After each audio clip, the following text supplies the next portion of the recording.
Yo. What up? Oh, wait, October 7th. Damn. It's Monday.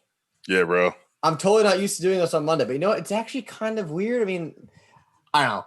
I think we have a good show today because it's all about your fucking little motherfucking spandex swing. Put it this way. I had to take my I don't have a hat on today because I know I'm going to be ripping my hair out, but how lovely this episode is going to fucking be. God. Yo, what up, everybody?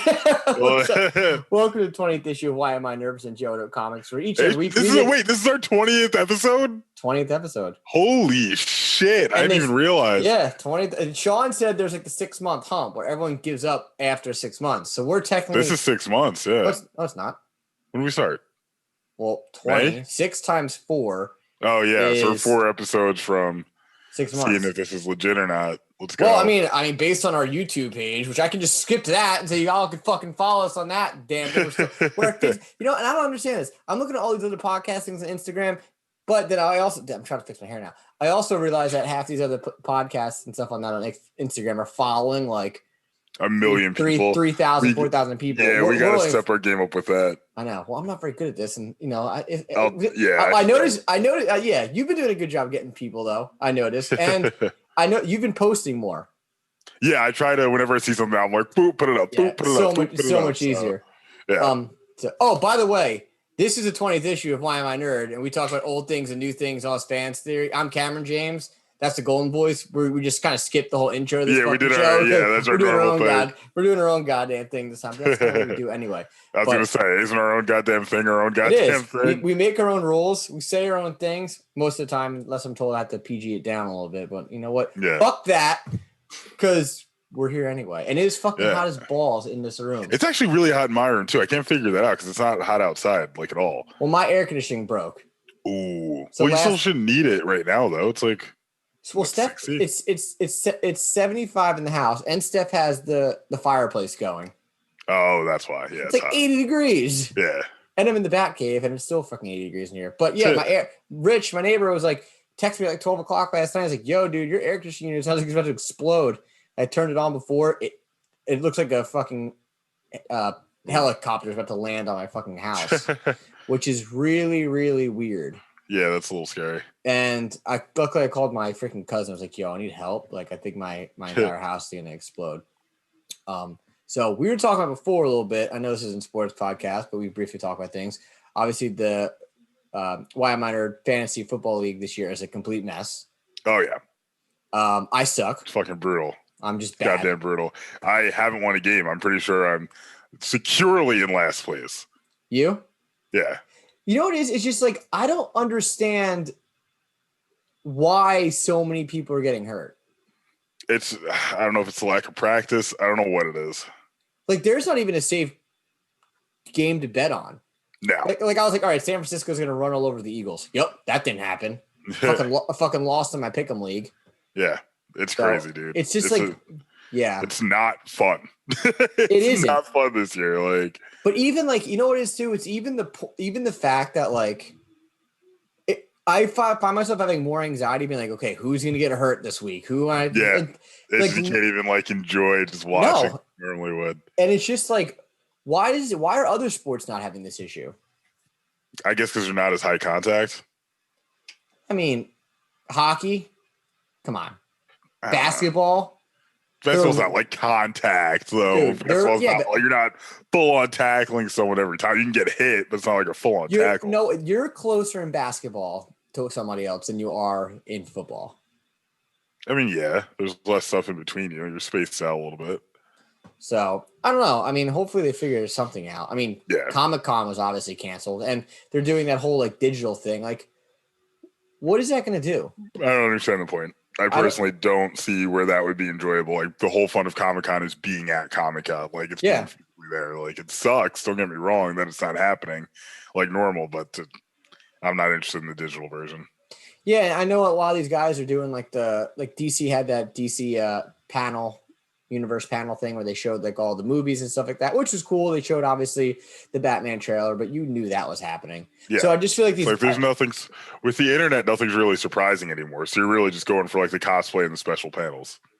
Yeah, and the special Mezco action figures that I got right there, and the freaking sideshow and the play kai. Like play kai's over there, sideshow's over there. So I like going play and I spend a lot of money that I probably don't need to spend, but I do it anyway. And I don't give a fuck. So, but once again, this is Why Am I Nerd presents Wud Up Comics for each wrong intro, where you can follow us on Instagram at Why Am I Nerd Official, Facebook.com/Why Am I Nerd, and listen to new issues every Tuesday on YouTube and your favorite podcast service. We're going all Tuesdays. I'm not even going to give the fucking YouTube thing because... Well, just find us on YouTube. Please go on YouTube. Look up Why Am I a Nerd Official. Look up Wud Up Comics. That's WUD Up Comics. Like, let's make sure everyone's spelling it correctly. Wait, what? Come find us. Wud. What up? Oh, yeah. I thought you spelled W. I thought Wud was... Never mind. It's never mind. I just smoked a cigar, so I'm feeling a little good right now. There's the Dark Knight Detective for you. Yeah, sometimes cigars can get you a little buzz high. They really can, honestly. Like cigars are very underrated on that buzz. You might stand up after be like, hold on. Yeah. Whoa.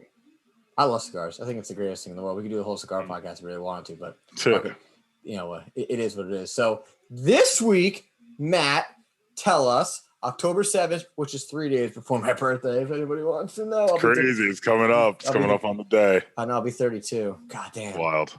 How old are you? 33, bro. I'm old as shit. Bro. I'm basically going to die soon. Whoa. Whoa. Anyway, tell us, what can we find at local comm shops? All right. For October 7th releases from DC, we've got Batman number 100, Justice League number 54, Deceased Death Planet number 4, Batman the Adventure Continues number 5, The Dreaming Waking Hours number 3, Legend of the Swamp Thing Halloween Spectacular number 1. Holy shit, it's about to be Halloween. Yeah, American Vampire 1976 number 1, DC Classics The Batman Adventures number 5, Batman and the Max Arkham Dreams number 4. From IDW. This is all IDW. Oh, sorry. Oh, excuse me. From IDW. Yeah, sorry. That screwed me up. Lock and Key, Impale Battalions Go, number 2. Snake Eyes, Dead Game, number 2. Star Wars Adventures, number 1. Transformers, Back to the Future, number 1. I'm buying that. My Little Pony Transformers, number 3. Yeah, what the fuck is the DeLorean a Transformer? It has to be, right? It is. It has to be. Yep. Star Trek Deep Space Nine, Too Long a Sacrifice, number 3. Sonic the Hedgehog, The Bad Guys, number 1. From Dark Horse, we've got Norse Mythology, number 1. I'd check that out. We've got Spy Island, number 2. Bang, number 4. Cyberpunk 2077, Trauma Team, number 2. Alien, the original screenplay, number 3. That seems unnecessary. I have the other one.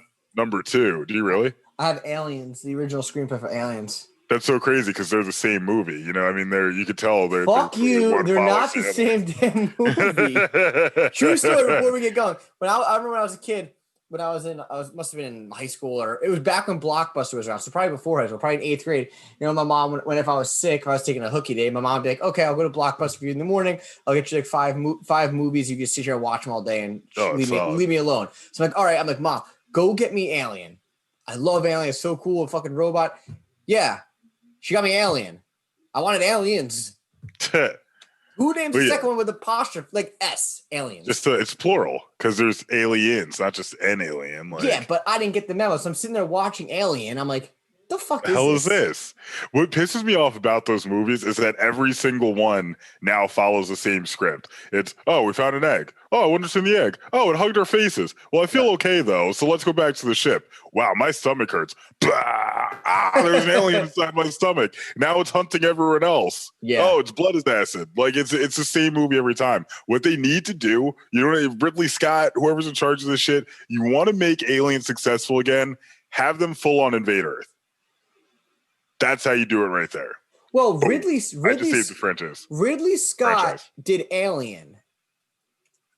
And James Cameron did Aliens. Yes, and we had this argument on the 4th and 1 podcast, which you guys can all check out for sports, and you told me that they were both done by James Cameron. I was like, no, they're not. No, did I say they were both done? Yes, you maybe did. I meant Terminator 2 and Aliens were both done by James Cameron. Right, because Terminator 1 we're talking about sequels. Yeah, Terminator 1 Oh, was no, done it's by both James Cameron. Terminator. Both Terminators were James Cameron. I don't think that so. I will say. That's a fact. Look it up right Is now. it? Yeah, this is something we need Ant the Satman for, but look it up right now. This is a fact. They were both James Cameron. They were. Fuck. Yeah. Damn. There we go. All right, fine. We've got the Orville number 2. The World of Black Hammer Library Edition number 2. From Boom Studios, We Only Find Them When They're Dead number 2. Buffy the Vampire Slayer number 18. From Dynamite, we've got Red Sonja number 20. Sacred Six number 3. Green Hornet number 3. Nancy Drew and the Hardy Boys, The Death of Nancy Drew number 5. I hope she's like violently shot. Jesus. What do you have against Nancy Drew? Would she uncover a crime you were committing? No, but like Nancy Drew needs to go out with a bang. It's Nancy Drew, bro. They got to bring in the Scooby-Doo gang. She'll probably end up like, I don't know. I don't know what Nancy Drew does, so fuck that. I don't either. From Marvel, we've got The Amazing Spider-Man number 49, X-Force number 13, Marauders number 13, Wolverine number 6, Thor number 8, Miles Morales, Spider-Man number 19, Star Wars number 7, Deadpool number 7, The Magnificent Miss Marvel number 15, Black Widow number 2, Champions number 1, Spider-Man Marvel's Snapshots number 1, Ultraman, The Rise of Ultraman, number 2. I did not read the first one yet. I knew that. Swordmaster, number 11. Marvel Tales, the original Marvel Zombies, number 1. That's going for $8. True Believers, introducing the Black Widow, number 1. True Believers, Black Widow, Red Guardian, number 1. True Believers, Black Widow and Daredevil, number 1. If I had to guess, they're pumping for her movie. Yes. Because this was probably supposed to be when the DVD got released, but since the movie didn't get released on time, now we just got all this Black Widow shit out. Yeah, that's the official handbook of the Conan Universe Anniversary Edition, number 1. From Image, we've got Die, number 14. Decorum, number 5. Moonshine, number 21. Adventure Man, number 4. Coffin Bound, number 7. The Marked, number 8. Inkblot, number 2. Lost Soldiers, number 3. Pretty Violent, number 10. And Getting It Together, number 1. So obviously, I said in the beginning of the show, we're going to be talking a lot about Spider-Man today. So real quick, guys, I'll talk about this. I've never actually read any Miles Morales stuff. It's not bad. I've only kind of dabbled in it in the PlayStation 4 video game, which fuck you, Sony, and whoever's genius idea that was to reface him in that video game, because he looks fucking I don't really understand dumb. What the logic was. Like, I guess they made him look more like Tom Holland, but I don't see why that was necessary. Like, the video game is its own thing. Just let it be. So apparently what I read was that they made him look younger because he's supposed to be younger, but he's not. 23. Yeah. Yeah. He's like, that's all right. This is something that's bugged me with Spider-Man for a long time. I think it was only something like 19 issues that he was in high school. It might have been less. Like, for the majority of the run of his books, he's been, for all intents and purposes, an adult. Mm. The Spider-Man I grew up with was in college. And like, when I was reading the books while I was in high school, he was like in his early 20s teaching. Like, he can be an adult. It's okay. Like, everyone's obsessed with keeping him young and in high school. And I don't think it's necessary to his character at all. It honestly limits the number of stories you can tell. That's the thing I'm most excited for with the Tom Holland movies. It's him getting older. Mm-hmm. But sorry, go ahead. No, I was saying it's weird because, piggybacking on that, so they apparently tried to make him look younger in the video game, which they've succeeded. He looks younger. Yeah, but the problem is they're obviously not making MJ look younger. Yeah. So what is she going to look like, this 23-year-old woman, and he's going to look like this 17-year-old kid?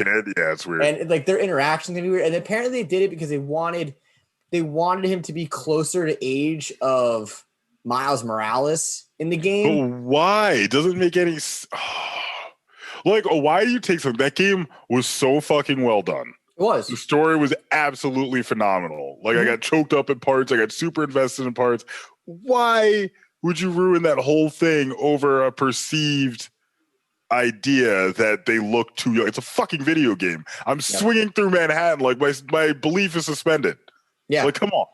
Yeah, and I'm about to get real spoilery in when I count down to 1. So if you don't want to hear this based on the video game, please fast forward probably 5 minutes from now. So I'm gonna put my fingers up if you're watching this. 5, 4, 3, 2, 1. You've been 100% warned about to spoil the ending of this game. The only thing that can make this game worse is if Miles Morales fucking Aunt May is not Aunt May dead. comes back. Yep. Yeah, I agree because that was a gut wrencher. Oh my God, when she's sitting there and she's like, take the mask off. I want to see my nephew's face. It's like, oh. Did you really? See, yeah. I'm not really that invested into it. So I was kind of like, all right, whatever. Like, they're going to kill Aunt May. Like, I've seen Bruce Wayne's parents die a million times. So everyone has. If you've watched any Batman movie, you've seen Bruce Wayne's parents die. So, but that would be the only thing that I would say would really kind of fuck that storyline up. And, going back to it, and we're back, by the way, but you can listen to us.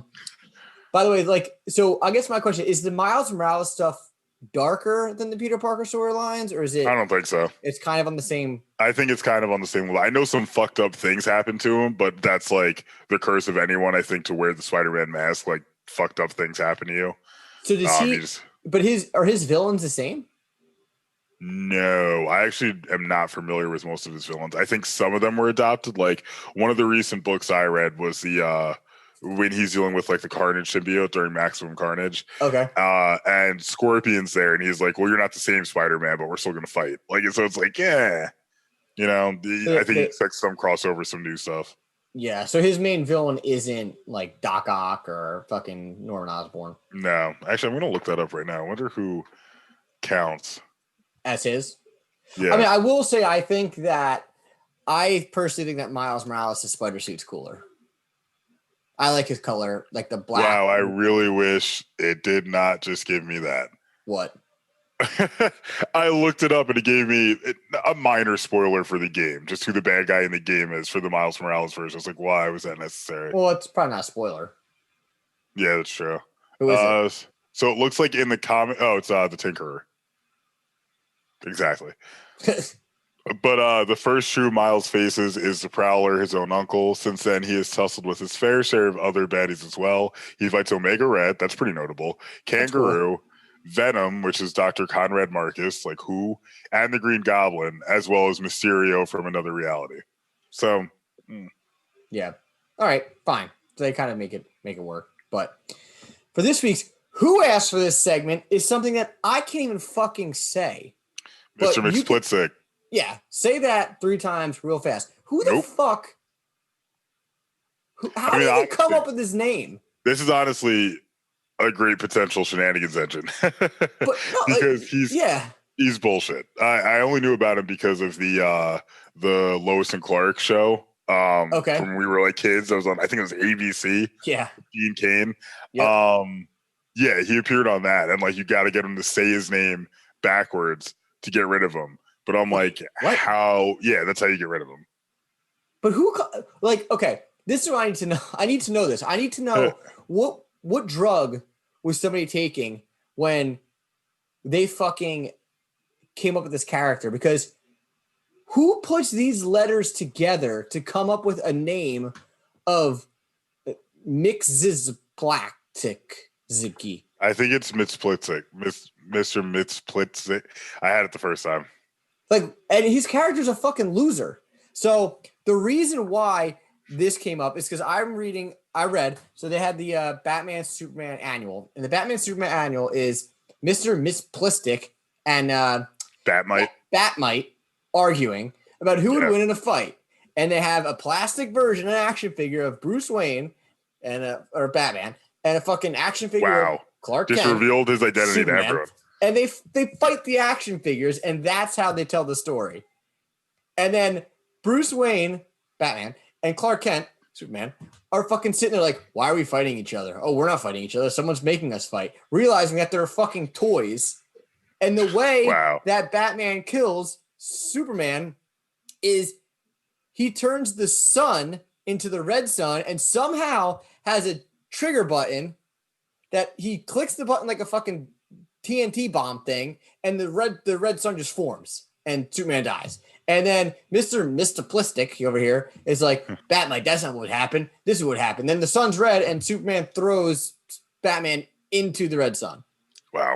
Fucking awful, so stupid. And whoever the fuck came up with this fucking concept in this name, please. I mean, he looks like something from the fucking Jetsons or from fucking. He does look like something from the Jetsons, or from like Alice in Wonderland. I can kind of see that, like the Mad Hatter a little bit. Yeah, 100%, 100%. And he kind of looks like the Mad Hatter from Batman. But bad. Whoever did this, again, nobody asked for that. So please stay away from the weird fucking names. That's what we have to say here at Wud Up Comics. But anyway, Matt, here we go. Diving into pretty much Spider-Man and Marvel today. Tell us what's hot off the press courtesy of the Planet motherfucking Bugle. Well, it looks like Toby and Andrew are back, and we're also curious what Electro should look like. For the record, I'm against this. So it looks like for the next Spider-Man in the home series of movies, Tobey Maguire and Andrew Garfield are rumored to return. Here's why this is fucking dumb. As we just saw in Far From Home, it was Far From Home that we just watched. They established a pretty good story arc for Peter Parker to kind of be at his status quo in the 616 comic book continuity, in which he's generally disliked by most of the public, but he still goes out and does his thing. He's got his adversarial relationship with J. Jonah Jameson, and it makes him very difficult for him to do his job. But we see a lot of his struggles come from that, whereas he doesn't quite have that kind of tension right now in the MCU. There's something I was very excited to see. It's something that was kind of loosely touched upon in the Tobey Maguire movies, but that's really the best we've seen of it to date. And I think they had a really good opportunity with this, where we could have seen different villains kind of come after Spider-Man, because now there's more than likely a bounty on his head because everyone thinks he killed Mysterio. Could be really cool. But Sony has a habit of, pardon my French, fucking things in the ass when they don't need to. Sony just needs to chill out and let Marvel do their thing and then collect revenue. Like, Marvel literally made the deal set up that Sony can just sit there and be like, okay, Spider-Man has a movie, we get all the profits. But they keep trying to go above and beyond. They're flying too close to the sun. No one wants to see a Morbius movie. Nobody wants to see a Kraven movie. I'm sorry. We don't want to see those characters solo. Like, correct. Venom only succeeded because Venom has that brand level name, but you lose a core something from the character if he isn't born of that hatred for Spider-Man. Like, in that movie, he's just a loser. Like, it's really disappointing. So I don't like this. I didn't love Jamie Foxx's Electro. They're bringing him back, and Jamie Foxx already fucked up and released this picture that sparked all this, where it's all three Spider-Men together. So and the interesting thing for me is, maybe you can even touch base on this more. I'm going to have you pretty much run the show. Most of it is like, even the guy Kevin, how do you say his name? Kevin Feige. Yeah, Kevin Feige. This is his idea. He's like the brains behind. Wait, this was his idea? Yeah. What? Yeah, that's what I read. Rumors offer Kevin Feige's trying to bring back Tom Holland, Tobey Maguire, and Andrew Garfield together. Holy shit! So. All right, if Kevin Feige's doing it, then there might be an actual plan there. I take back some of what I said. I still don't like this idea, but Kevin Feige has earned my trust to the point that he's allowed to make some weird decisions. I did not know this was him. I thought this was Sony's decision, not his.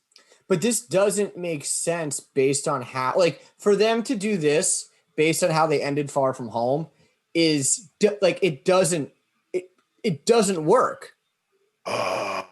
Wait a minute. Hold on. Sorry. So as I'm reading through, so Grace goes on to say the Sinister Six could be appearing in Spider-Man 3 as well, that the multiverse will be a part of the film, and she suggests a reason why Tobey Maguire and Andrew Garfield will be coming to Spider-Man 3, a Sony film first, is that Feige wants to use them for Doctor Strange 2, where we see Raimi as the director. Now, Doctor Strange 2 is the movie I'm most excited for to come back with the Marvel Universe, because it's Doctor Strange and the Multiverse of Madness, so we're going to see a lot of weird and crazy shit go on with that. It's going to be related to Scarlet Witch, who we're going to discuss later today for our future comic book of the week, House of M, which I'm so excited to talk about that book for so many reasons. I think that movie's going to be really trippy, really cool. I think Sam Raimi is going to bring a cool element to the character, and Doctor Strange is a pretty heavy hitter as far as the Marvel universe goes. So this has the potential to be a very, very, very good film, but it's definitely going to be a mindfuck. I just don't understand. Again, my thing is, how would you even like? How can they? They're gonna go so off script to how the Far From Home ended. Like, think about it. I don't know. No, sorry. So unless they pick up right from where Far From Home ended, literally, it's like that scene, which it should be, which would be smart. Yes. Yeah. 100% agree. It should pick up from that scene. But now, how are they bringing this multiverse involved with this? It doesn't. I don't know.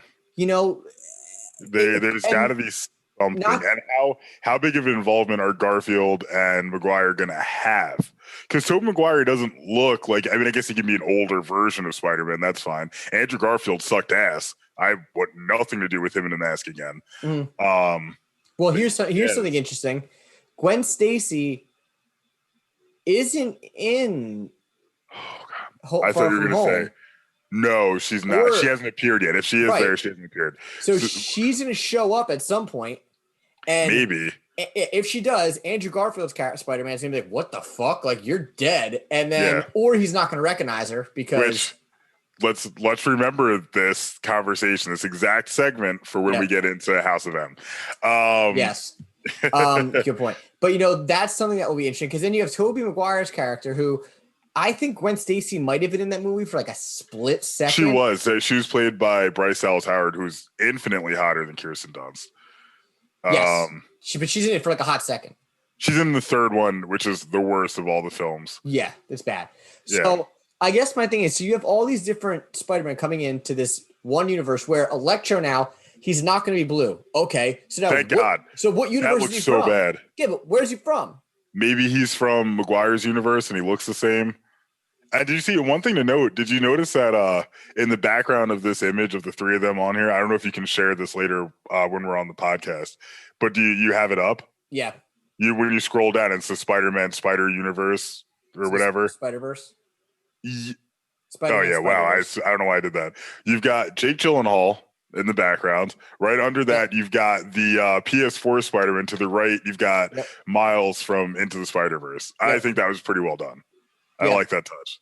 But this is the only thing that the reason why this interests me so much is that again, Andrew Garfield didn't have a bad falling out with his movies. So why bring him back?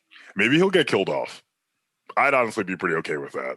If that's like how it. Well, you saw Into the Spider-Verse, right? Yeah. You know how in the very beginning Spider-Man dies? Mm-hmm.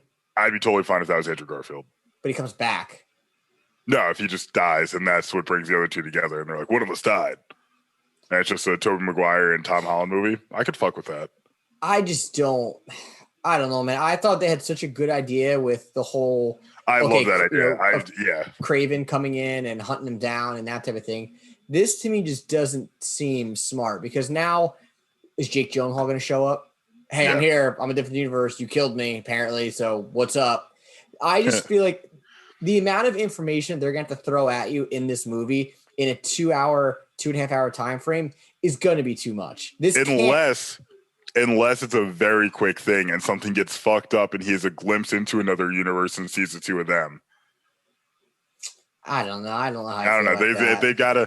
I'm going to give Feige a pass here. I did not know he was behind it, and he has earned the right to kind of do what he wants to do. So, and then the problem is too is bringing Jamie Foxx and bringing Electro in. His character in the comic books. And I read this. This quote isn't from me; it's from somebody else I read. He can't be put onto the screen because character design is fucking stupid in the comic books. He looks like a fucking idiot. He looks really dumb. He looks really fucking dumb. So what can they possibly do? Are they just gonna put him in like a fucking green outfit? They can do him. They can put him in the outfit and not have the mask, or like a gold helmet. Like maybe they do something like Red Hood. Even that, but even that's like.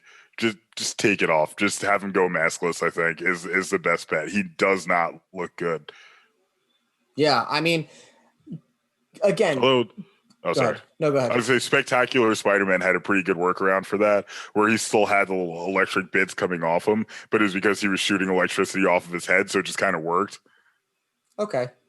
I mean, yeah, I could see that. I think, too, though, what you're looking at is obviously if they want to bring this into the multiverse of madness, which leads us directly into our next segment is Tom Cruise and Emily Blunt. Are they joining the MCU? Is Tom Cruise going to be Iron Man? Is Emily Blunt going to be Black Widow?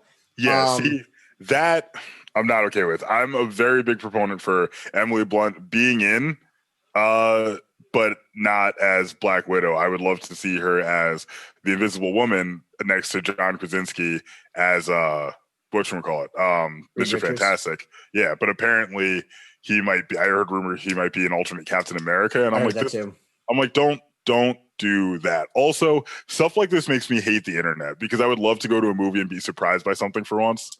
Not happening. Yeah, it's so hard. Like everything gets spoiled almost immediately, and it's everywhere. The problem, though, what I'm having is with all this information coming at you, with 3 Spider-Men, and then you have, Doctor Strange coming in, and now you have a different Iron Man, you have a different Black Widow. Like, that's a lot of information to throw at somebody, and maybe arguably you could say a total of 5 hours. If each movie is 2.5 hours, that's a lot of stuff to crunch into. Yeah, we'll see. It depends on exactly what's happening and what they're facing. Because this could be a Dormammu thing, this could be a Scarlet Witch thing, and then Doctor Strange is just trying to piece it all together. Much like we'll see when we get to the future comic book of the day, House of M. Yeah, but I think that, so I believe, and don't quote me on this, I believe Emily Blunt was at one point talked about being Black Widow originally. Oh, so that might be part of the logic here, is they're taking all the runner-ups for the lead roles and giving them a shot. Because Tom Cruise was heavily considered for Iron Man. John Krasinski was late in the running for Captain America. So it would kind of make sense. Yeah, but why not just bring back the actual characters? Because they retired them. They're just going to be, I'm sure it's going to be something dumb where it's like they go to one dimension and they're like, oh, there's Avengers Tower, I'll go get help. And it's a completely different group of people who have no idea who he is. And something funny will happen. Someone random will play Thor. It'll be like Brad Pitt as Thor or something. That would be interesting. So you don't think that they're going to stay in that universe for very long?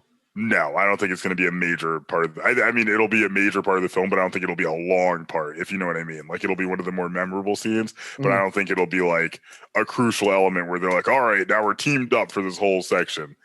Like, he'll probably be dimension hopping. Yes, you're looking at more of a comedic standpoint. Not necessarily comedic, but definitely like jarring, just Doctor Strange trying to navigate. Kind of like you saw Endgame, right? Yeah. So think like when they go back in time. And they're just like, okay, like stuff's different. Or like when they go to the Battle of 2012 in New York, the Battle of New York in 2012. I know I said it backwards. Like that could be something. Like it'd be like something along those lines. I guess for me, I don't mind Emily Blunt as Black Widow. I think that's actually a pretty good casting call. I think that she's, she kind of has she doesn't obviously look exactly like Scarlett Johansson, but I could see it. The Tom Cruise thing, I don't know. Like, I mean, I could kind of get Tom Cruise playing Tony Stark. But I've said this before and I'll say it again. My personal choice would always be George Clooney.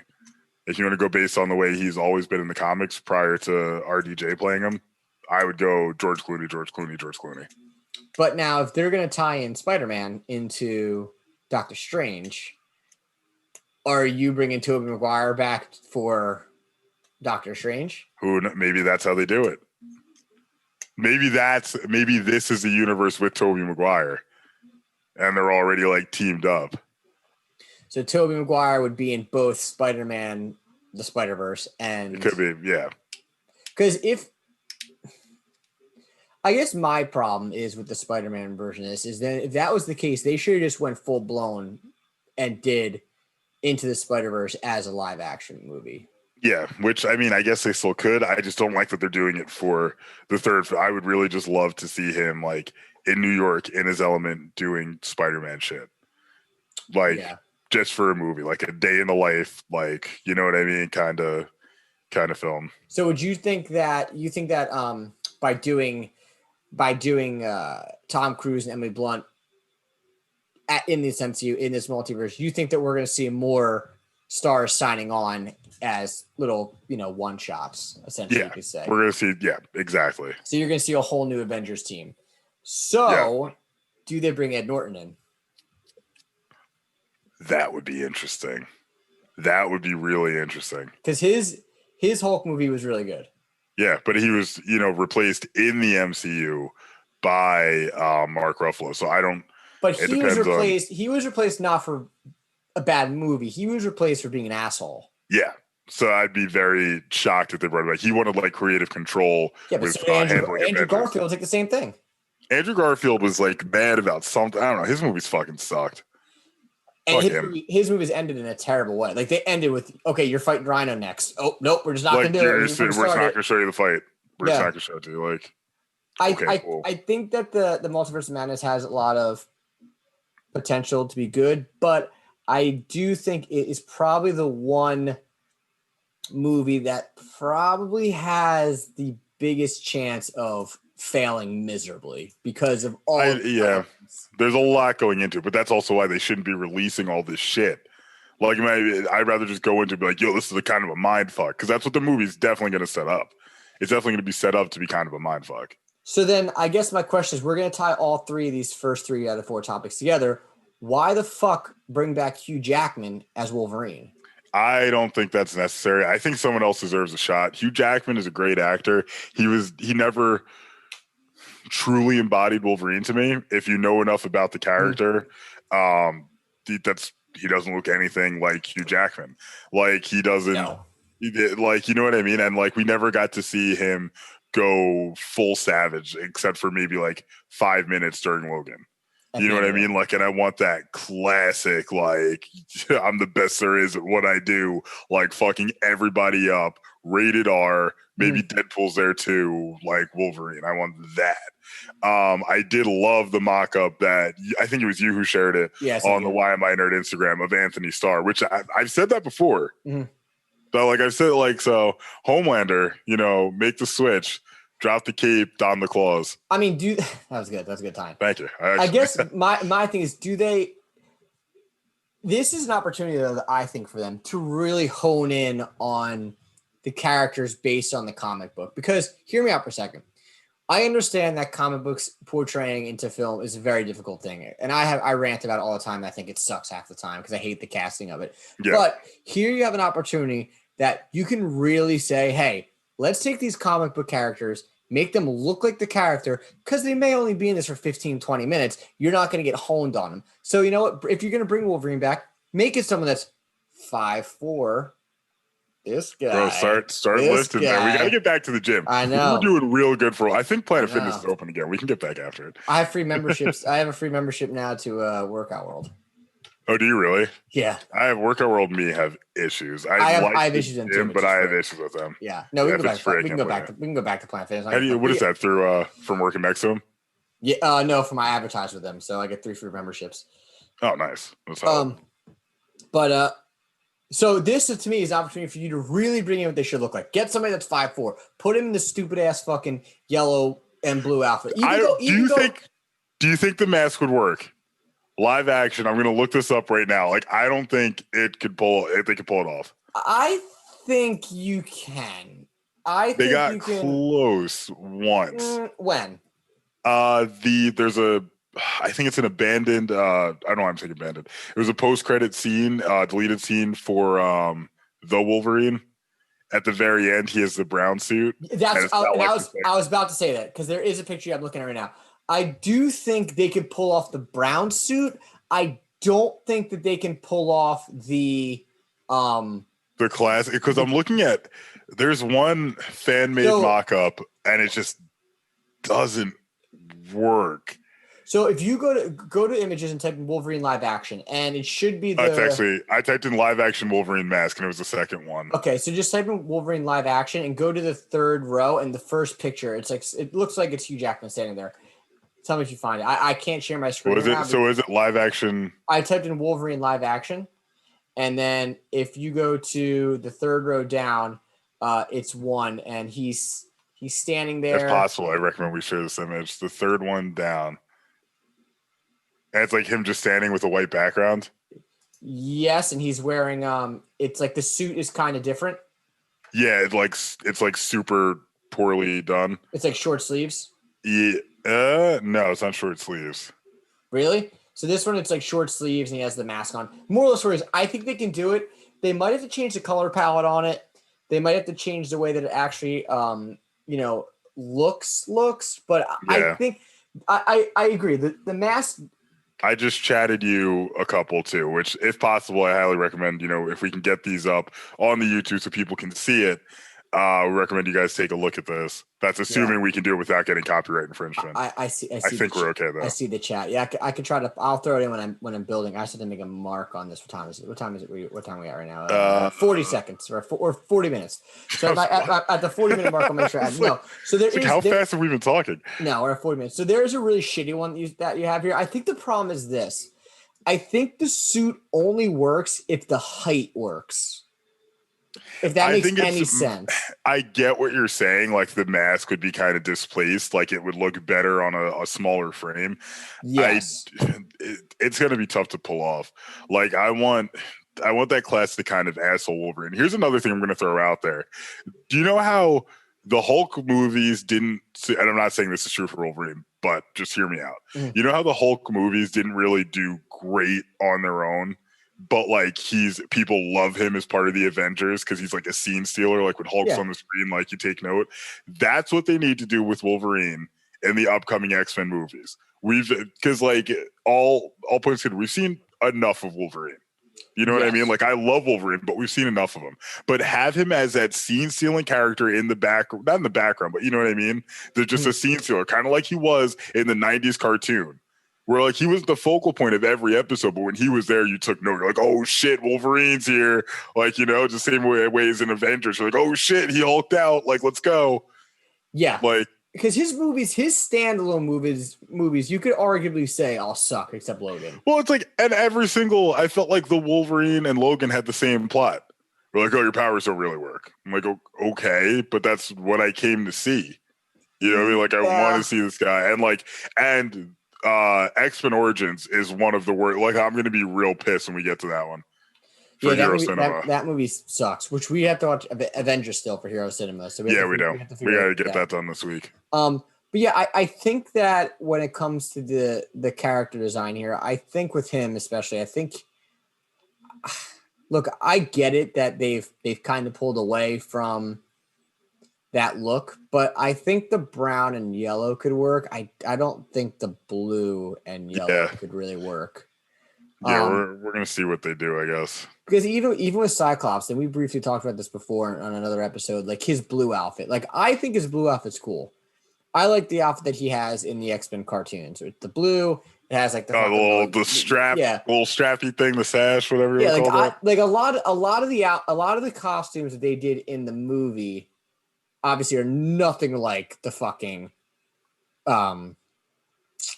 cartoons or the comics. Like when they first came out with the X-Men movies back in 2000, they gave them these fucking uniforms to make them look like a team, which you didn't have to do. Yeah. And I get it that it was really the first, Kevin, how do you say his last name? Feige. Feige. It was like his first dip into it. He was associated with the X-Men and associated with Spider-Man, co-produced Daredevil and X2. But, he really, I think that they can get away with some of them having separate costumes because they did it with the Avengers. Yeah, they put Thor in the fucking outfit. They put Captain America in his. Now, granted, Captain America, I hate his outfit in the first Avengers. You took the words right out of my mouth. I was just saying they did a really, really bad job with it. And I'm going to go on the record and say it too. They also made Hawkeye look like a fucking loser too. I hate everything about him in the movies. Yeah. I don't like the way he looks. I don't like his outfit. I mean, again, I guess the problem is with Hawkeye is you run into the same issue with Hawkeye as you do with Wolverine. Is they both have that front face plate where it's like and the wing things. Yeah. Yeah. And I don't think it's done really well, but they have been able to pull off Batman's suit for most of the time. Yes, Batman's is a little bit different though, because it's not as winged out. You know what I mean? Like it goes up as opposed to out. It's the same reason Batman's works for the same reason Daredevil's works, whereas theirs it's just kind of like it's extra. It makes it like wide. Like it's gonna take a hell of a costume designer. I'll put it that way. Unless they just go with a straight old man Logan look, or just put on a trench coat. Which, that might be exactly what they do, or just go with the classic, tank top and jeans. Like he could just be out there like that with the leather jacket, the same way Hugh Jackman was. Like, yeah, but we'll see. I would like to see something different, and I think the old man Logan with the cowboy looking hat and the fucking trench coat, like that's the only thing I kind of wish that they did with Logan, was they really kind of honed in on that, because and I know they couldn't couldn't make Hawkeye fucking an old blind guy, because I don't even think he was involved. Like they didn't really cast it, but it could. The old man Logan storyline, which we should probably read next. Actually, we should make that for next week's read. I like that. I think that the old man Logan storyline is really cool, and I think they could have brought that into. Now I think they can bring it into the universe, but again, it would take a lot of finagling and a lot of kind of moving parts around, that it could get a little convoluted and it could make people be like, what the fuck is going on? But you have to assume that actually, I'm going to go on the record and saying this, that if you're a die hard, I started watching the MCU, you probably don't read the comic books, and you'd probably pick up. Odds are they don't. Yeah. Odds are they do not. Yeah. And they probably pick up the comic book and be like, what the fuck is this? And, realizing, oh, it's a comic book. Like, so who knows? I mean, I think it'll be really interesting to see, and I hope they make the right decisions. I hope they don't fuck this up, and I hope that, I hope they can keep some of the stuff surprises, because like you said, with the internet nowadays, I think a lot of this shit's going to get spoiled really early, and I think and it just ruins it, if you're not getting surprised. And you might say like, oh, Brad Pitt says Thor, it's going to be spoiled. And it's like, oh, that's not funny anymore. And then you're just waiting for it the whole time. You're just sitting there like, all right, any second now Brad Pitt's going to show up. Like, yeah. And I wish they didn't. Maybe this isn't even a leak. I mean, obviously Kevin Feige came out and said it. So, but why he would say that, maybe the script is still in the works, and maybe he's like, hey, let me throw this teaser out there, see how people react. If people react like the fuck you, maybe they'll be like, okay, bad idea. Let's go back to the drawing board and figure this out. So we will see what happens in the upcoming future.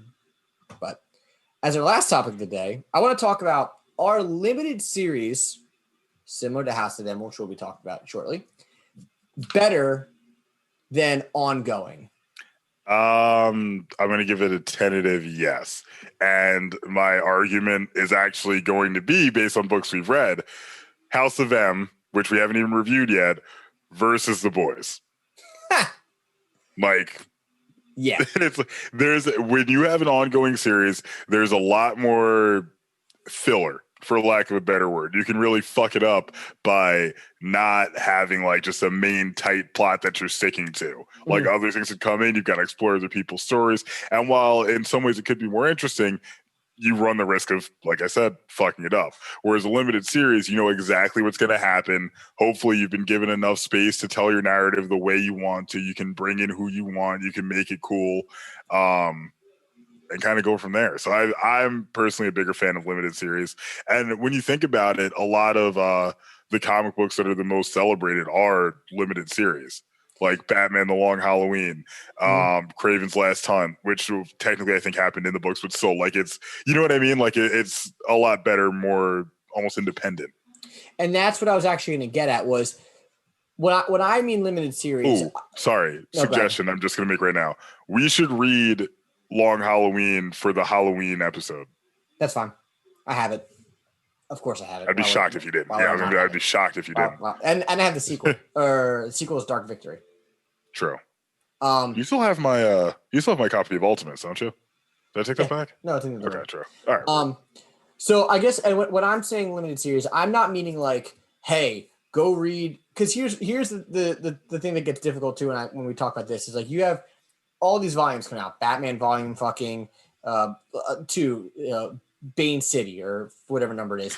That's not what I'm talking about. I'm not talking about like, oh, here's issues 7 through 13. That's one arc. I'm talking like limited series, like 1 through 8. It's over. Old Man Logan. Boom. Yes, like, it just happened. And then they revived it, which they shouldn't have done, but whatever. Yeah, I have some of those too, and they're fucking terrible. But yeah, that's what I mean. I agree. And you could say, well, then that's a graphic novel. Yes, you could fine. You could say I'm referencing graphic novels here, but I'm also not, because sometimes graphic novels just get put out as one book, and there it is. Yep. It is what it is. But limited series, like you said, it gets the point across. There's a beginning, there's an end, and it's over. It's not like you dive into volume 5 of Batman, and you're like, wait a minute, what the fuck is going on? What did I miss in 1, 2, and 3, 4? Like, got it good to go. It gets a little confusing, and to me, it's weird that these publishers aren't putting out these limited series as frequently.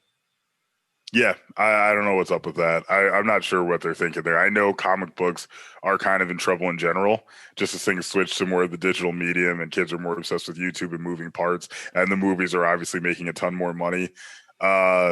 Maybe that's part of it. I really don't know. Yeah, I mean, like some of the best limited series or they're graphic novels that here on this list from Ranker.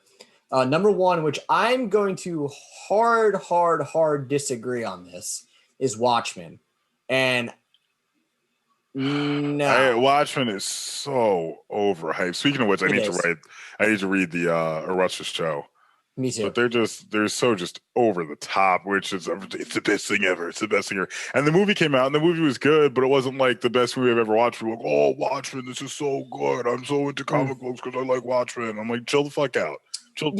Pump your fucking brakes. And I think to anybody that says like, hey, well, I would really like the show, it's not the book. The book is not the show, and the show is not the book by any means. In a political standpoint, fine. They both stand their point with political point of views, but The Watchmen is definitely overhyped. I really think that it's a very, very, very difficult read. And it's a drag. Like it is, it's a long, and then you're still gonna be sitting there at the end, like, what the fuck did I just read? Yeah, like some of it does not make sense. But yeah, I agree. It is a drag of a read. And honestly, it should be a novel, not a graphic novel. It should. You know what I mean? Like it should be. I feel like it'd be better as a book overall, but like as a graphic novel, it's like okay, like here's another. You're like, oh, here's just all words. Where it's like I want to enjoy the art. You know what I mean? I want to get a balance of both mediums. Which is actually, the more I think about it, I'm really excited to read Old Man Logan for that reason, because it's a good story and the artwork. Steve McNiven's art is beautiful. It's really good. Yeah, he's one of my favorite artists. Really good job with that. And with The Watchmen too, as I always say, as I preach on this a lot, there's a pirate side storyline that's going on in it that I don't know what the fuck the point of that is. I don't either. Sorry, I didn't mean to step over there, but I was like, I knew where you were going. I was like, I can't stand it either. It's brutal. Then they have number 2 on the list is Batman: The Dark Knight Returns, which I agree. I think it's a great book. I think it's amazing. I think it's fantastic. Why? Because it's fucking Batman, and why else? Number 3, they have Sandman. Eyes sideways. Fucking, that's what all the bad guys say. That they're like, "Oh, eyes sideways," like instead of like look out. Yeah, they say. I never caught on that. Oh, really? They say a bunch of weird shit like that. Then they got Sandman, which I've never read, but I am interested in. Then they have Batman Year One, which...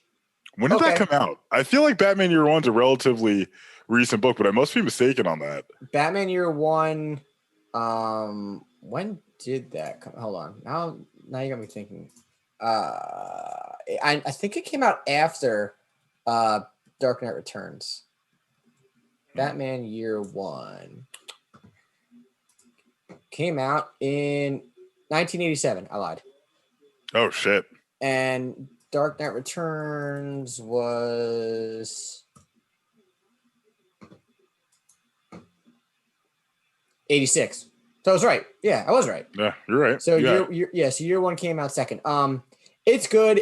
Look, if you want to know Batman's storyline and not deal with any other bullshit, read Year One. You get it. It tells you everything you need to know, and move on with your fucking life.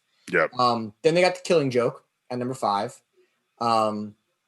Kingdom Come, which is the artwork in that is very interesting. It's really good. It's like painted. Mm-hmm.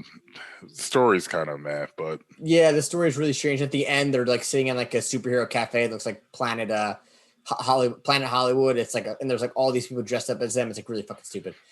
V for Vendetta, which I recommend that book a lot, and I would actually recommend V for Vendetta over Watchmen any day of the fucking week. Batman Long Halloween. Preacher, which I had issues with Preacher. Yeah, Preacher gets off the rails. Garth Ennis is a weird guy. It's a difficult read. Daredevil Born Again, which I believe I have read that. I'm not too sure. Dark Phoenix Saga, difficult read. I'm just going to go through the top 20 here. I'm not going to go through all of them. Saga, which Sean, another creator here of Why Am I Nerd? Co-host of Fourth and One, was big on Saga. I think he might have fallen off I heard really good things about Saga.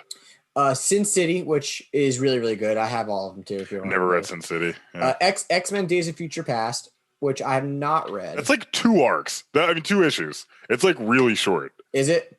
I feel like it's really fucking short. I'm gonna look that up right now. But sorry, keep going. Y the Last Man, which Y the Last Man was really good until the ending of it sucked. The ending of Y the Last Man terrible. It was a little bit of a letdown. All-Star Superman, which I just it's 2 issues. All-Star Superman, which I just recently purchased. Marvels, which I have heard about this story. Yeah, I don't know if this is the one that's taken from the perspective of a photographer in the Marvel universe. That's my understanding. Written by Kurt Busiek and painted by Alex Ross. Yeah, I would say Alex Ross does the artwork for it because the art's amazing. Like the Human Torch just looks like a dude who's on fire. Really? Yeah, like look it up. Go ahead and Google Alex Ross Human Torch. I'm also going to recommend you put that up. Well, and then we have the last 3 I'll just go by is Batman Volume 1 Court of Owls, which is fucking awesome. Mouse, which I've never read. I've read Mouse. I haven't read that. And that's then Daredevil, Man Without Fear. True. Mouse is about a guy who he's a it's during the Holocaust is the best way I can describe it. But it's instead of like Jewish people, they're mice, and the cats are catsies instead of Nazis. Catsies. Something like that. I might be mistaken. They might just be cats, but like something along those lines. You said Google Alex Ross Firestorm? No, Alex Ross, the Human Torch, just looks like a guy who is on fire. I like the way he does Human Torch. Yeah, that does look. But you haven't read Marvels? No. Well, maybe this will be something that we'll have to pick up because it's something good. And like I said, I'll share this link with everybody in the description. Let me just drop it on my thing here. And you guys can all check out these graphic novels if you want to pick out any of them. Hey, if you want to let us know which one you want us to read, we'll read it. We'll review it for you. Just do me a favor. Put it in the comics. Just do me a favor. For Matt's sake, because I've already read this, maybe you have too. Don't pick Batman Arkham Asylum. It fucking sucks. It's a good book. Let me read it. But it's really fucking difficult to read, and I really don't feel like fucking reading it again. But it is what it is. So, but before we get into our featured comic of the week, here is a quick word from our sponsor. Why Am I a Nerd podcast network has been brought to you by our sponsor, Me Moms. The best breakfast and lunch down the Jersey Shore with 3 great locations in Wall Township, Middletown, and Brick, New Jersey. Me Moms specializes in unique and fun takes on your traditional lunch and breakfast items. Open 7 days a week from 8 a.m. to 3 p.m. You can find more information at www.memoms.com. All right, we have returned, and we are getting into it. The movie. Fuck, god damn it. Fucking 9:30 at night. I'm too tired. The comic that we read, the graphic novel, the limited series run, whatever the fuck you want to call it, trade paperback, hardcover. If you got it. House of M. It's House of motherfucking M. All right, so this is House of M, came out in June of 2005, written by Brian Michael Bendis. The Marvel event of the decade is here. The Avengers and the X-Men are faced with a common foe that becomes their greatest threat, Wanda Maximoff. The Scarlet Witch is out of control, and the fate of the entire world is in her hands. Will Magneto help his daughter, or use her powers to his own benefit? Starring the astonishing X-Men and the new Avengers. You know how sometimes you hear the phrase, and nothing will ever be the same again? Well, this time, believe it, Buster, nothing will ever be the same again.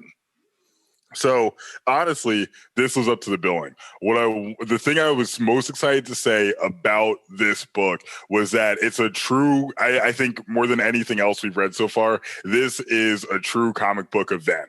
Mm-hmm. Like, this brings in multiple teams. It's a succinct story. Like, you know what I mean? They're going for what they go for. And there's actual ramifications and consequences for everything that happens in this.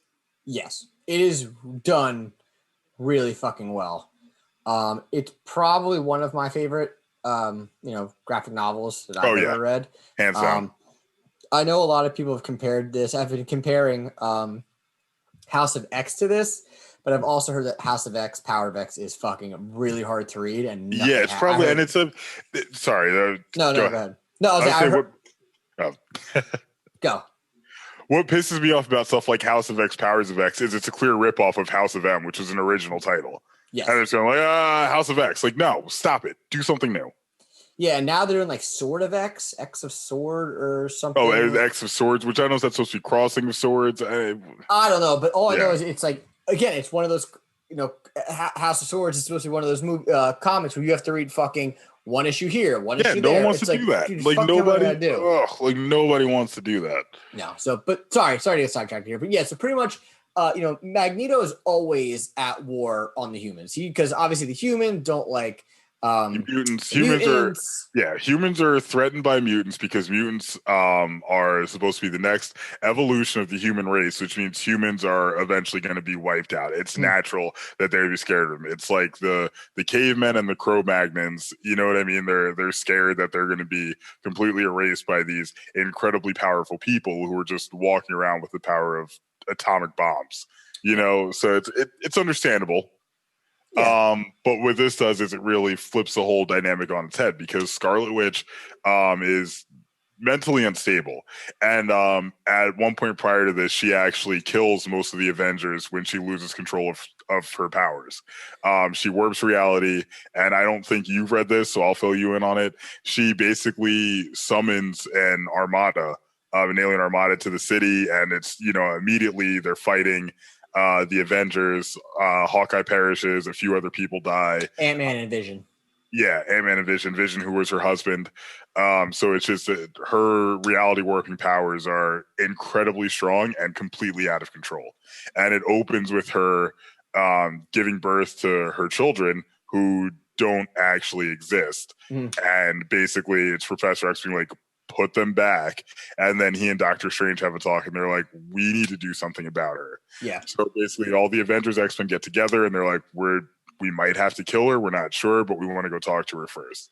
They go to where she's hiding out. Quicksilver's bugging out because he knows what's going on.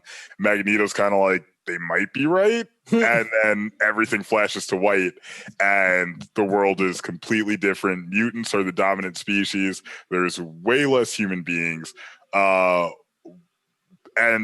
weirdly enough, everyone has gotten what they most desire in the world. So Wolverine has all of his memories, which is crucial to the story. The fact that he has all his memories, because that's what he's always wanted, means that he knows the world is wrong. Yeah. So, yeah. I was saying what's interesting is when everything flashes white. So pretty much the realities that they focus on that kind of change is that Peter Parker's married to Gwen Stacy. Who's dead. Yeah, his Uncle Ben is still alive. He has a son. His wife in real life, Mary Jane, is massively successful as a model and actress without him in his life. Yep. And so at one point, to go back. Wolverine goes on a quest to get everybody back, to be like, what the fuck is going on? In that, he comes across this young girl, Layla Miller, who has the power to awaken old memories in people. She's almost like a fail-safe. I don't know. They don't fully describe why she is the way she is, but I know it gets explored in different comics later on. But whatever. She is. Doctor Strange at one point says that Scarlet Witch created her to put things back. That's so. Yeah. So basically, they use her to awaken things. And when Peter Parker gets awakened, he is the most famous superhero. People love him. Everyone loves him. People are giving him what's up in the streets. He's not wearing his mask. His identity is very public. And this isn't stated in there, but people believe he's a mutant because mutants are obviously the dominant species. Because Miss Marvel, who is Carol Danvers at this time, is a regular human, but who has powers, and she's the most celebrated, regular human there is. Like, it's weird. Like, regular human beings are very much the minority, and they're very looked down upon for it. Yeah, and it does do, it also affects, obviously, when this happens, other people as well. Just real quick, Steve Rogers is pretty much non-existent. He's like fucking old. He's like, he's old as shit. Scott Summers, who is a Cyclops, is married to Emma Frost, and I don't know if they say they're married or I think they're married. They're married. I'm pretty sure they're married. So that's weird. Luke Cage is some sort of rebel gang leader. He's like the head of this underground crew of Homo sapiens. Yeah.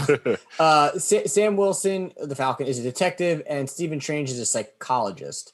Yeah. And they introduce you that obviously the House of Magnus, which is Magneto's family. Yeah. So when Logan wakes up, he's, I guess, married. He's basically Nick Fury. He's not married to Mystique, but they're definitely in a relationship. Yeah. So he's Nick Fury. But the thing is, he remembers everything right away. Like within like 5 seconds. Yeah. He's like, what the fuck is happening? Yeah. He's like. But everyone still has memories of both worlds once they're awakened, which is why. Oh, sorry, we never finished this. Peter Parker gets his memory back and bugs the fuck out, completely understandably, because there's your uncle who raised you and who your entire life path was, built on what this man built is alive again. Your high school girlfriend who died in your arms is alive again. Mm-hmm. They're both with you, and now it's fake. He feels sick to his stomach, and he is livid with Magneto. It's one of the few times you ever hear Spider-Man say, like, I'm going to kill someone. Like, he is, like, not okay throughout this whole thing, which I thought was really cool because Spider-Man is, one of those guys who he hasn't played a lute. There's a fucking bug in my room. It's going to piss me off.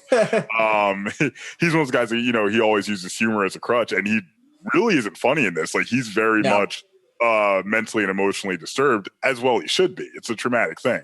So I thought that was handled really well. But sorry, go ahead. No, I was saying in the beginning of the movie, damn it. The beginning of the book, I wish it was a movie. I know. In the beginning of the book, they're in Genosha, and that's where eventually in this world that we're talking about, this new reality, Magneto is the leader of Genosha, which is actually... Is it Genosha or Genosha? I always said Genosha because of the cartoon. I thought it was Genosha, but it could be whatever. It could be. I'm not sure. This is another thing. They got to put that in the books. Just tell me how to say things. Yeah.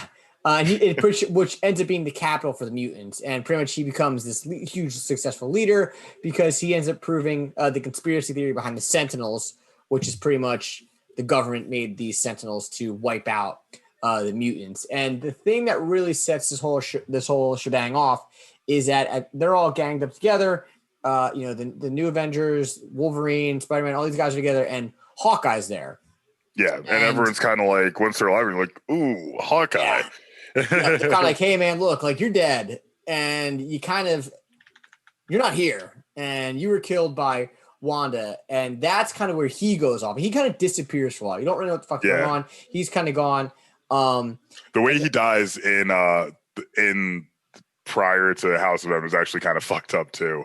Where he's there, like I said, there's in I think it's called Avengers Disassembled. Okay. I'm gonna have to look that up, but I think that's what it is.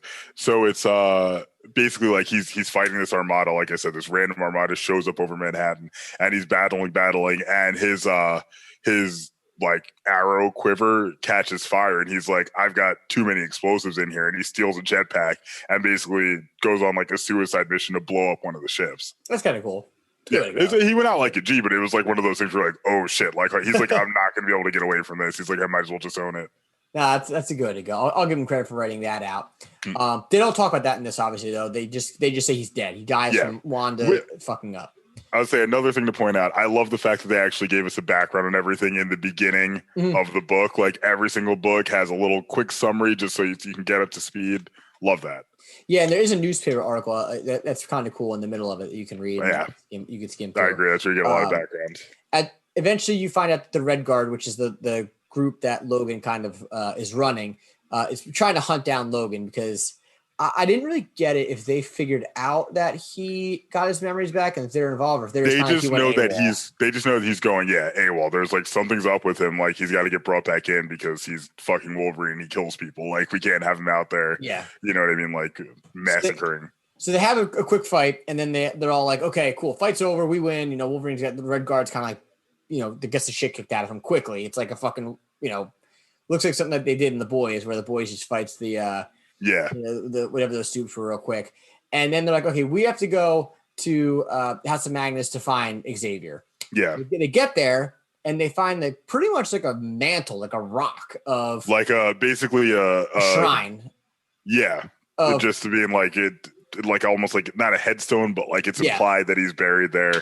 And and Cloak is pretty much the one that's able to teleport them to where it is. And, they're standing in front of this headstone and like, oh my God, Professor Xavier's dead, yada, yada, yada. Cloak's like, hold on. And I guess Cloak just cloaks himself into the dirt and is like, there's no one here. Yeah, he's like, there's no bones, there's no body, there's not even a coffin. Like, he is not there. He might be alive somewhere else. Yeah. But basically there's this huge climactic battle. You get a couple cameos from, famous people around the universe. Storm shows up, Black Panther, Namor, Doctor Doom are all guests at, the House of M event, basically. And this massive fight ensues. The good guys win, for lack of a better word.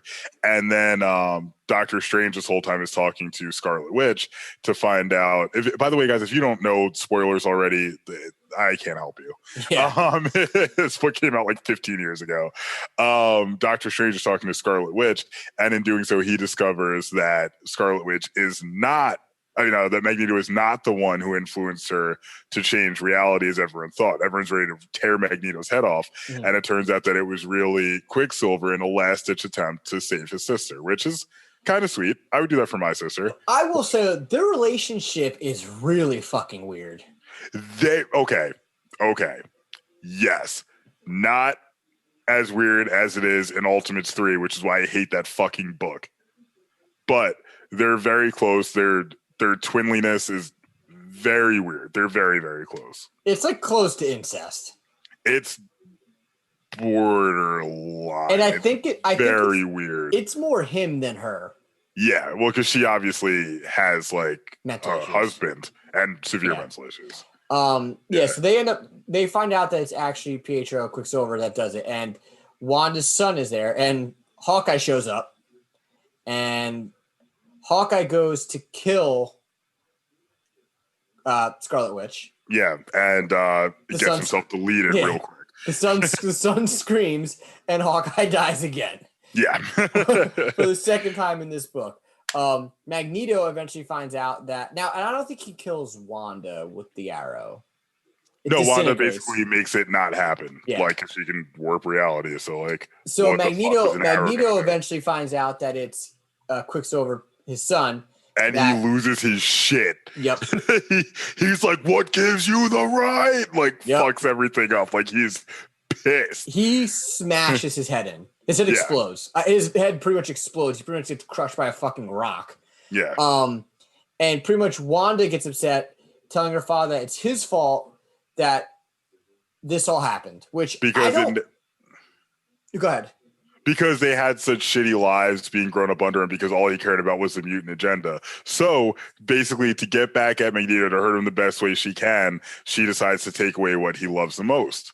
Mm-hmm. So she says 3 words that are now famous in Marvel comic book history: no more mutants, and brings the mutant population to a devastatingly low number. Yep. To the point that people who had powers just completely lost them. Even famous original Omega level mutants like Iceman lose their powers. Yeah, he's funny. When he shows up, it's pretty funny. Yeah, he's like, is it hot in here? Or is it just me? But this has far-reaching implications. Like, the X-Men were devastated as a result. It was a really major storyline in their comics afterwards. It really showed their dynamic against the X-Men, against the Avengers, whereas the Avengers are celebrated and the X-Men are kind of forgotten about. Nobody really goes out of their way to help them once their numbers go down to that low, under 200. But the Avengers kind of, carry on as is. Pretty interesting though. It's a really good book. There was another point I wanted to make. Oh, sorry. No, I'll say, pretty much when they come back into this new reality, the mutant gene is gone, and no one knows why it's gone. Everyone's like, "Why the fuck is this gene? Like, why?" Like, people are clueless. And not everyone remembers what happened in House of M. It's only the people who are right there. So even though Tony Stark at one point gets his memories awakened, since he wasn't there for that final battle, he doesn't remember it. And Spider-Man really wants his memories erased of it. Yeah. But Doctor Strange is like, no, and he loses shit. Has to get restrained by Captain America. And then the mansion's destroyed, which they never rebuilt. Wait, was that the mansion, or was that where Magneto was in Genosha? I thought it was the mansion. Oh, maybe it was Genosha, because I know all the kids are crying. They're like, "Why don't I have my powers?" Yeah, they're still in the mansion. So it's Genosha that's destroyed. And then Magneto loses his powers too. Yeah, which is for him is big plus. devastating. Yeah, that's that's crazy. What else was I going to say? Oh, Jessica Drew has a really interesting point. She's like, because everyone's like, we got to go change this. We're so mad about it. And she's like, do we though? Mhm. She's like, everyone kind of has what they most desired in the world. Like, I feel like I'm happier here than I was in my normal life. Like, is this crazy? And Wolverine's like, you're going to feel like an idiot for saying that one day. And she's like, or you just think I might be right and you're scared to admit it yourself. I'm like, she does kind of have a point. Because even for someone like Spider-Man, who, like, you know, has had a shit run his entire life, for once everything's working out for you, it'd be very tough to turn against that. Because, like, in essence, nobody outside of maybe Professor Xavier and Hawkeye, Hawkeye got brought back to life. So, like, nobody really got hurt by this changing. It was just the fact that it was wrong and it was impure, I think, that people had the biggest issue with. And Wolverine's like the one that's like, we're gonna kill this bitch. And Wolverine's like ready to go from the right away. He's like, no, fuck this. That's what Wolverine does. Yeah, we're gonna kill. They don't ever really. I don't recall this. I know Emma Frost eventually puts on the Cerebro. Yeah, and I don't think she ever finds Xavier. No, they don't find Xavier. Scarlet Witch is missing, presumably because she erased the gene from herself. And she's in some random village somewhere. Hawkeye is hinted to be alive. Yeah, the ending of that I would say the only gripe I have is like her she's like walking around this village looking like Red Riding Hood. Yeah. But other than that, the book is great. We touched base on all the parts, but that doesn't mean you should not go read it because it's a very good book. Good book, beautiful artwork. Honestly, really, really well done art. It's who's it? Koible? Who does the artwork for House of M? Yeah. Koible. Do you have to know a lot of the backstory of the characters? Not really. Some of the characters, they don't really explain to you who they are, which I actually had to look at one of them. I didn't know who the fuck was his name. Wonder Man was. I was like, who the fuck is this guy? I forgot Wonder Man's in that. Yeah. He's pretty much Carol Danvers' husband. I believe they're like fucking or something. They're like something's going on with them. No, they're definitely together. But it's a great book. We definitely recommend you reading it. Again, highly recommend it. This might have it's one of the highest grades of anything we've read so far, which we should probably start giving actual scores to stuff. Yeah, we could start with this. What is our score for this? Out of 10? Yes. Is it out of 10? I always have weird numbers. It's either like, don't read it eventually, or fucking read it. All right, so we'll give it a fucking read it. Yeah, this is a fucking read it. Yeah. There's our score. There's our new score bracket. Don't read it. Read it when you have time, or go fucking read it. This is go fucking read it. The boys. A GFR. Yes, this is a GFR rating by us. The boys, you can just go fuck yourself. Don't read it. Go fuck off. Don't read it. Like, just watch the show, which I need to do. I might start doing that tonight. We'll see. It's either that or I'm playing Avengers. Go watch the show and then talk to me about it, because that show is going way the opposite direction in my opinion. I read a minor spoiler about Black Noir and that, and I'm like, it might be time for me to get back. What, that he's fucking allergic to nuts? Is he? No. Yeah, they shove a fucking almond joy in his mouth. He just like dies on the ground. He doesn't die, but he's like, well, I can't leave, I can't breathe, blah, blah. What? All right, yeah, maybe I just need to watch it. We'll see. But anyway, Matt, Shenanigans Engine, what do we got? So this week it's Doomsday, the arch nemesis of Superman, who is famous for killing him more than anything else. This comes to us from friend of the show, Brian Carlson, who has a very good point. Doomsday's powers in and of themselves are kind of bullshit, where anything, he dies, anything can bring him back. Did I do this one before? No. I was going to say, I almost feel like I've said this before, but like anything that kills him, he's immune to when he comes back from the dead, which is horrifying considering he beat Superman to death with his bare hands. Did he? Did he beat Superman to death? He does usually. We're gonna decide that next week. Because I will challenge you on that. So we're gonna have to read that book soon. So all right. So do we have our book set up for the rest of the month? Hold on, I'm about to look at a calendar right now just so we can get an idea here. So next week we got Old Man Logan, but unless you want to read Death of Superman. I would say Old Man Logan, then Death of Superman. But we're talking about Death of Superman next week. because we're going to argue about this. So maybe we should read Death of Superman then, and then Old Man Logan. We'll throw a DC book in, mix it up. Yeah. So we'll do you own that? Yes. Remember we bought it for $5? Oh yeah. So we're gonna do Death of Superman, Old Man Logan, and then that brings us to that would be the 20. So Death of Superman is this week, which would be the 12th. The 9th. The 12th. Oh yeah, sorry. 12th. And then Old Man Logan would be the 19th or the 23rd, depending what day we do. And then that brings us to Long Halloween. Perfect. So there's our 3 next books. Can you write that down? Because I will forget. I got it. Dude, bro, we recorded it.